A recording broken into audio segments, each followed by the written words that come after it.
Hey soil sages, if you've ever tried to build a thriving worm population in your raised beds or compost bins, you probably know how expensive buying worms can get. I used to spend quite a bit each season on red wigglers and night crawlers, thinking that was the only way to keep my beds alive and fertile. But here's the twist. I don't buy worms anymore. And the secret? Cardboard. Yes, that humble brown material most of us throw away without a second thought completely transformed how I garden.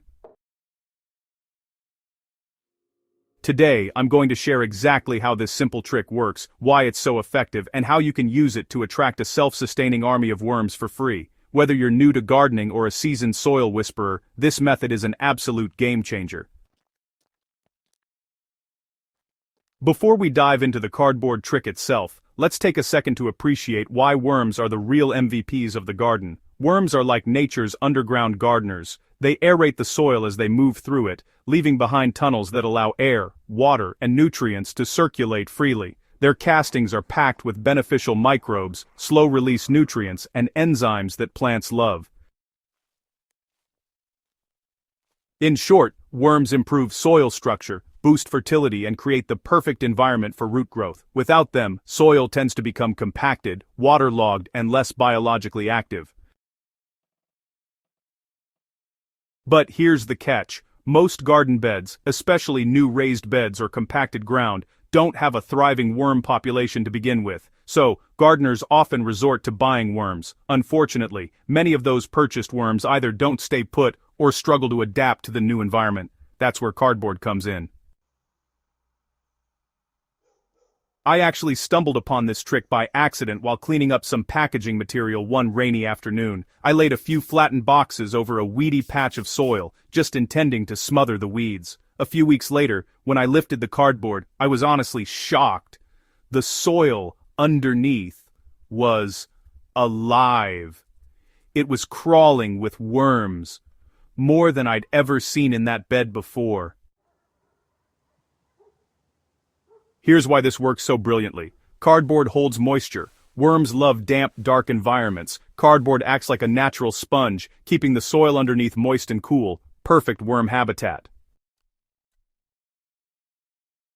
Cardboard breaks down slowly. As it decomposes, it provides a steady food source for soil organisms, including bacteria and fungi. Worms follow that microbial buffet. It mimics nature. In the wild, worms congregate under logs, leaf litter, and decaying organic matter. Cardboard is just a modern version of that shelter. Within weeks, worms find their way under the cardboard, attracted by the conditions and the food. And once they arrive, they stay, breeding, tunneling, and enriching your soil without you spending a single cent. This method works in raised beds, in-ground gardens, and even compost piles. Here's exactly how I do it. First things first, choose plain brown cardboard. It's important to avoid cardboard with heavy ink, plastic coatings, or tape. Worms really don't like chemicals, and you definitely don't want microplastics in your soil. So, just stick to simple, untreated brown cardboard from shipping boxes. Next up, soak the cardboard. Before laying it down, I always give the cardboard a good soak with water. This softens it up, helps jumpstart decomposition, and, honestly, makes it stick snugly to the soil surface. Now, lay it over bare soil or your bed surface. Place the cardboard flat on the ground or over your raised bed soil. Be sure to overlap the edges just a bit so there aren't any large gaps. Think of it as a cozy blanket for your soil. Step 4 is to top it with organic matter. This part is totally optional, but honestly, it's pretty powerful. For an extra boost, I like to sprinkle just a thin layer of compost, leaves, or even grass clippings right on top. This not only helps weigh the cardboard down, but it also attracts even more microbial activity, which in turn brings in more worms.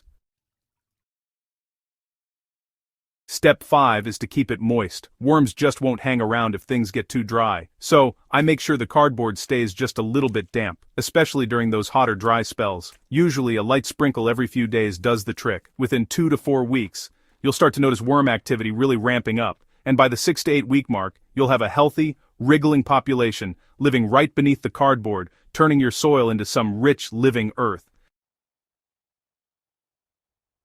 I actually started using this trick in one neglected corner of my own garden, a spot that had compacted clay soil and honestly, almost zero worm activity. After laying down some soaked cardboard and a little bit of compost, I just left it alone for about a month.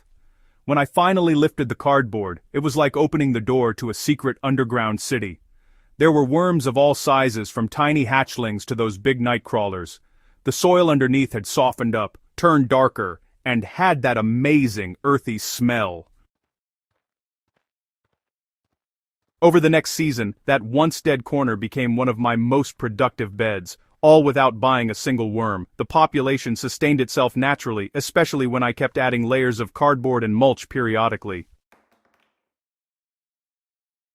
Buying worms might give you a quick fix, but it's not always sustainable. Often, purchased worms struggle to survive if the soil conditions aren't ideal. They may wander off or die off, leaving you back where you started. Cardboard, on the other hand, creates the right environment first. It attracts the worms already living in your surrounding soil, the ones best adapted to your local climate. Once they move in, they thrive and reproduce, building a long-term, self-sustaining population. It's also cost-free and eco-friendly, turning waste into a resource. Instead of spending money on worm shipments, you're investing in the natural processes that keep your soil healthy year after year. Once you get the basics down, here are a few extra tricks I use to speed things up and keep worm populations thriving. Add kitchen scraps beneath the cardboard occasionally. Think banana peels, coffee grounds, or chopped veggie trimmings. This gives worms a rich buffet. Layer mulch on top once the cardboard starts breaking down. This maintains moisture and adds another food layer. Rotate or refresh the cardboard every few months. As it decomposes, replace it with new pieces to keep the habitat going. Use cardboard during off-seasons to keep your beds alive and worm active even when you're not planting. The beauty of this trick is its simplicity. You're not forcing worms into an environment. You're inviting them in by recreating the conditions they love. Once they move in, they take care of the rest, breaking down organic matter, aerating soil, and enriching your garden from the inside out. Since I started using this method, I've not only saved money but also watched my garden soil transform naturally. The best part? It works quietly and continuously, even when you're not paying attention.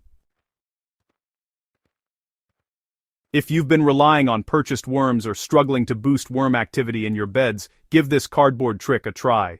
Trust me, it's one of those simple, almost magical methods that every gardener should have in their toolkit. If you found this helpful, don't forget to subscribe to Soil Sage Chronicles and share this article with your fellow gardeners. Let's spread the word and get more gardens thriving the natural way.